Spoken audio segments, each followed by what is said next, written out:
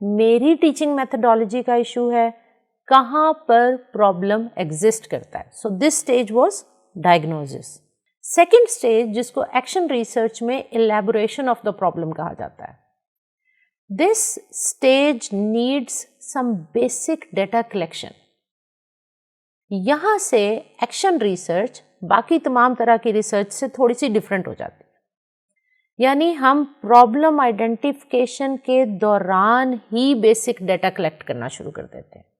اب ہم basic data کس کو کہہ رہے ہیں؟ پرابلم آئیڈینٹیفیکیشن ہوئی, اب ہمیں پرابلم ان پیک کرنی ہے, الیبوریٹ کرنی ہے. کیوں الیبوریٹ کرنی ہے؟ اس کے حصے بکھرے کر کے دیکھنے ہیں کہ ہمیں کہاں سے ٹریٹمنٹ شروع کرنا ہوگا. So what we can do is, if it is a problem for instance in classroom, تو میں یہ کر سکتی ہوں کہ میرے ریفلیکٹیو جرنل میں جو پرابلم آئیڈینٹیفائی ہوا, میں اس کے لیے ایک چھوٹی سی آبزرویشن چیک لسٹ بنا لیتی ہوں. نیکسٹ ٹائم جب میں کلاس روم کنڈکٹ کر رہی ہوں تو میں اس چیک لسٹ پہ ٹک اور کراس کرتی جا رہی ہوں کہ یہاں تک معاملہ صحیح چل رہا تھا, یہاں سے جا کے گڑبڑ ہونا شروع ہو گیا ہے, بچے یہ کر پا رہے ہیں, یہ نہیں کر پا رہے ہیں. So I should have like a list of almost 10 اور 15 آئٹمس جو میں اپنے لیسن کے دوران اپنے لیے ڈیٹا کلیکٹ کرنے کے لیے استعمال کروں گی. So one way is to collect data regarding the identified problem in your classroom. تو آپ ایک چیک لسٹ یوز کر سکتے ہیں. آج کے زمانے میں بہت سے ٹیچرس یہ بھی کرتے ہیں کہ میں اپنے ایک لیسن کو ویڈیو ریکارڈ کر لیتی ہوں, بجائے اس کے کہ لیسن کے دوران میں رک رک کے وہ چیک لسٹ فل کرتی رہوں, اور ہو سکتا ہے کہ لیسن کے دوران مجھے وقت بھی نہ ملے. یہ بھی ہو سکتا ہے کہ میں لیسن پڑھاتے ہوئے یہ بھول ہی جاؤں کہ مجھے اپنی چیک لسٹ بھی فل کرنی تھی. تو اس سے بہتر طریقہ اب یہ ہے کہ آپ اپنے ایک لیسن کو ویڈیو ریکارڈ کر لیں اپنے لیے. جب آپ ویڈیو ریکارڈ کر لیں گے اور آپ بعد میں بیٹھ کے اس کو دیکھنا شروع کریں گے تو at that time you can fill out your checklist. اور وہ چیک لسٹ ایسی ہوگی جو آپ کو آئیڈینٹیفائی کر دے گی کہ اچھا پرابلم کا یہ حصہ کلاس روم میں ریفلیکشن ان ایکشن سے ریزالو ہوتا جاتا ہے, لیکن یہ رہ جاتا ہے. ایک اور چیز جو ہمیں نہیں بھولنی چاہیے بینگ اے ریفلیکٹیو پریکٹیشنر, کہ بچوں کی لرننگ میں پیرنٹس آر دا پارٹنرز.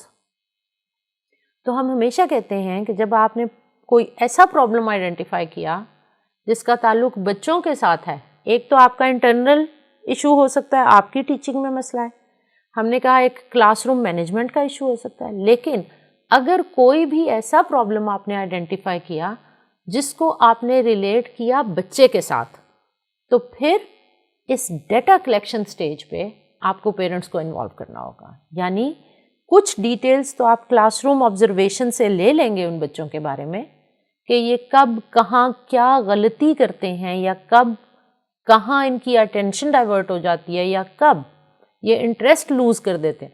اس طرح کی چیک لسٹ کے آنسرز تو آپ آبزرویشن میں لے لیں گے, لیکن بچے کی ڈیلی ہیبٹس, بچے کی روٹین, بچے کا بیہیویئر, ایٹیٹیوڈ, اس کو بھی اسٹڈی کرنا لازمی ہے before you begin the treatment. So at this stage you will involve parents as well. تو جیسے آپ نے اپنے لیے ایک چیک لسٹ بنائی, اسی طرح ایک سادہ سا ٹول ڈیولپ کر کے جس میں بیسک 5 کوسچنز ہوں, 7 کوسچنز ہوں, جو آپ پیرنٹس سے فل کروائیں گے ان بچوں کے لیے جن کو آپ نے پرابلم آئیڈینٹیفیکیشن کے دوران آئیڈینٹیفائی کیا کہ یہ کلاس روم لرننگ کے دوران ڈفیکلٹی فیس کرتے ہیں. باقی بچے میری ٹیچنگ میتھڈالوجی کے ساتھ ٹھیک چل رہے ہیں, باقی بچے لرننگ ریسورسز کے ساتھ بھی صحیح انٹریکٹ کر رہے ہیں, لیکن یہ کچھ بچے ہیں جن کو لرننگ ڈفیکلٹیز آ رہی ہیں. تو ایسی صورت میں پھر آپ پیرنٹس کو انوالو کریں گے at this stage of problem elaboration. Now we come to the third stage, and so far we are working on the problem only. ابھی تک ہم سولوشنس کی طرف نہیں گئے. اب ہم جو تھرڈ اسٹیج ہے جس کو ہم پروگنوسس بھی کہہ سکتے ہیں, بالکل جیسے میڈیسن میں پہلے ڈائگنوسس کیا جاتا ہے, پرابلم آئیڈینٹیفائی کی جاتی ہے, پرابلم کی ڈیٹیلز لی جاتی ہیں, پیشنٹ سے کوسچنز کیے جاتے ہیں, اس کے ٹیسٹ کیے جاتے ہیں, تو وہ ڈائگنوزس اسٹیج تھی. جب ٹیسٹ کیے جاتے ہیں الیبوریشن اسٹیج تھی. اب ہم کس طرف جا رہے ہیں؟ اب ہم پروگنوسس کی طرف جا رہے ہیں. یعنی اب ہمیں یہ طے کرنا ہے کہ جو پرابلم کی ڈیٹیلز ہمارے سامنے آ گئی ہیں، جو ڈیٹا ہم نے کلاس روم سے کلیکٹ کیا یا آبزرویشن سے یا چیک لسٹ سے یا پیرنٹس سے لیا، اب اس ڈیٹا میں ہمیں یہ آئیڈینٹیفائی کرنا ہے کہ جو پرابلم کے چھوٹے چھوٹے حصے ہمارے سامنے آئے، ان کا ٹریٹمنٹ کیسے شروع کیا جائے اور کون سا ٹریٹمنٹ ہوگا جو اس پر افیکٹو کام کرے گا. کیونکہ ہم بچوں کو ایکسپیریمنٹ میں تو نہیں ڈال سکتے. ہم یہ تو نہیں کر سکتے کہ اچھا 2 ہفتے تک ان کے ساتھ مزید غلطی کر کے دیکھتے ہیں. تو یہ جو پروگنوسس سٹیج ہے، یہاں پر ایک ایکشن ریسرچر رکتا ہے and goes back to literature, goes back to all those theories, all those models that you had studied about teaching and learning. اور آپ اس میں سے پروگنوسس کرتے ہیں، یعنی کہ آپ آئیڈینٹیفائی کرتے ہیں کہ پرابلم کے اس حصے کے ٹریٹمنٹ کے لیے ہمیں کیا چاہیے، اس حصے کے ٹریٹمنٹ کے لیے ہمیں کیا چاہیے.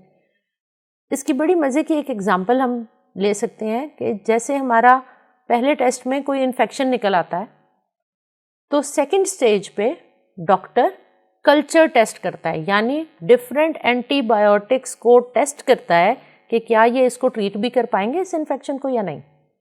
سملرلی ہم یہاں کیا کر رہے ہیں، ہم نے بچے کا ڈیٹا لے لیا ہے، پیرنٹس سے بھی لے لیا ہے، خود بھی آبزرویشن سے لے لیا ہے.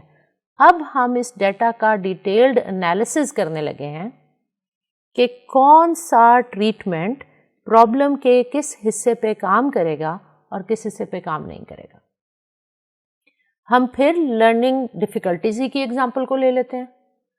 ہم نے لرننگ ڈیفیکلٹی آئیڈینٹیفائی کی، ہمیں پتہ چلا کہ بچہ کتنی دیر کے بعد کلاس روم میں اپنی اٹینشن، اپنا انٹرسٹ کھو دیتا ہے، کہاں سے کہاں تک اس کی انڈرسٹینڈنگ ڈیولپ ہو رہی ہوتی ہے، کس سٹیج پہ جا کے اس کی انڈرسٹینڈنگ بلاک ہونی شروع ہو جاتی ہے، کہاں تک وہ ایکٹیویٹی میں انوالو ہوتا ہے، کس سٹیج پہ جا کے وہ ایکٹیویٹی میں انوالو ہونا بند کر دیتا ہے، یا وہ پریشان ہو جاتا ہے، یا اس کی انگزائٹی بڑھنا شروع ہو جاتی ہے، what ever the reason is. تو ہم لٹریچر میں جائیں گے، لٹریچر سے دیکھیں گے کہ اس طرح کی سچویشنز میں، ایسی لرننگ ڈیفیکلٹیز میں کیا کیا کیا جا سکتا ہے.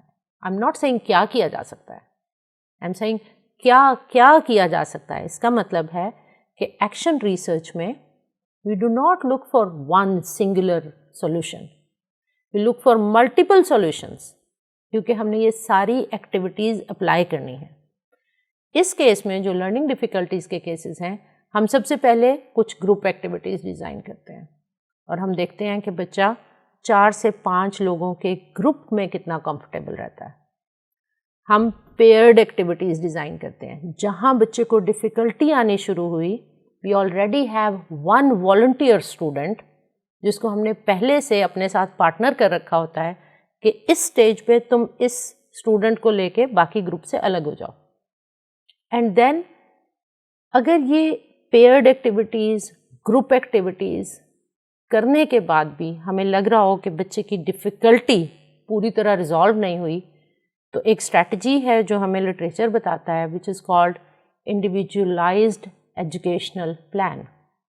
پھر ہم 3rd لیول ٹریٹمنٹ کے اوپر جاتے ہیں اور ہم کہتے ہیں کہ اچھا ٹھیک ہے، اب ہم اور پیرنٹس مل کے ایک اس بچے کے لیے اسپیسیفکلی ایک انڈیویجولائزڈ ایجوکیشنل پلان بنائیں گے. But we do not begin with this level of treatment. ہم پہلے دونوں بیسک لیول ٹریٹمنٹ کر کے دیکھیں گے، لیکن وہ ٹریٹمنٹ آپ ڈیزائن کرتے ہوئے یا کسی ایکسپرٹ سے اوپینین لیں گے یا آپ لٹریچر کو اسٹڈی کریں گے کہ میں کسی غلط پرابلم پہ غلط ٹریٹمنٹ تو نہیں اپلائی کرنے لگا. جو پرابلم ہے اس کے لیے لٹریچر کیا ہے؟ بیسیکلی یہ جو ہم ایکشن ریسرچ کر رہے ہیں نا، ڈفرینٹ ٹیچرز نے اپنے کلاس رومز میں ایسی ہی ریسرچ کر کے فائنڈنگز دی ہیں. That is literature. اس لیے ہم نے پچھلے پروگرام میں کہا کہ ایکشن ریسرچ ہوگی تو ہمارے کلاس روم کی ریالٹی بھی لٹریچر میں آنی شروع ہوگی.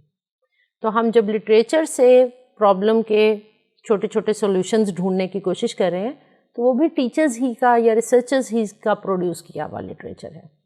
بٹ وی شل سی کہ میرے کانٹیکسٹ میں میرے اسٹوڈنٹس کے ساتھ پرابلم کی شدت دیکھتے ہوئے یا پرابلم کی نوعیت دیکھتے ہوئے کون سا ٹریٹمنٹ سوٹیبل ہے، and then I design my activities accordingly. یہ بھی ہو سکتا ہے کہ میں کوئی گروپ ایکٹیویٹیز یا پیئرڈ ایکٹیویٹیز کی بجائے میں لرننگ ریسورسز اس بچے کے لیے ڈفرینٹ ڈیزائن کر لوں کہ باقی سب تو کتاب سے پڑھ کے سمجھ آتے ہیں، دس چائلڈ اور دیز چلڈرن جن کو میں نے آئیڈینٹیفائی کیا مے بی یہ مختلف طرح کے لرننگ ریسورسز چاہتے ہیں. ہو سکتا ہے کہ یہ لرننگ بائی ڈوئنگ کرتے ہوں، کوئی فزیکل ایکٹیویٹی میں زیادہ بہتر کرتے ہوں، یا یہ بھی ہو سکتا ہے کہ یہ لسننگ میں زیادہ اچھے ہوں ریڈنگ کی بجائے. تو ایسے سولوشنز بھی نکالے جا سکتے ہیں ڈپینڈنگ اپون کہ جب ہم نے پرابلم ایلیبوریشن کیا، جب ہم نے ڈیٹا کلیکٹ کیا تو ہمارے پاس ڈیٹیلز کیا آئیں. So the first 3 stages that we discussed today are all about the problem identified itself. سب سے پہلی stage identification of the problem جو ریفلیکٹیو رائٹنگ کے دوران آتی ہے ہمارے سامنے. جب ہم ریفلیکٹیو جرنل لکھ رہے ہوتے ہیں، ریفلیکشنز لکھ رہے ہوتے ہیں تو بار بار کوئی چیز اپیئر ہو رہی ہوتی ہے، ہمیں پتہ چلتا ہے کہ اچھا یہ ایک سسٹینڈ پرابلم ہے. میں نے لاسٹ ویک بھی اپنا ریفلیکشن لکھا، تب بھی انہی بچوں کے مسائل پہ لکھا، اس دفعہ لکھا، اگلے ہفتے لکھا، 2-3 ہفتے سے جب میں اپنے ریفلیکشن لکھ رہی ہوں تو یہی مسائل آ رہے ہیں. اس کا مطلب ہے یہ ایک سسٹینڈ پرابلم ہے جو کہ مجھ سے ابھی تک سالو نہیں ہو رہا. تو first stage was identification, second stage was to collect details and data regarding the problem, and the third stage was to identify possible feasible solutions جو اب ہم اگلی اسٹیجز میں دیکھیں گے کہ ہم کس طرح اپلائی کرتے ہیں اور پھر ہم ٹریٹمنٹ کیسے شروع کرتے ہیں. یہ تھی ہماری آج کی discussion on the first 3 stages of process of action research. اجازت دیجیے، اللہ حافظ.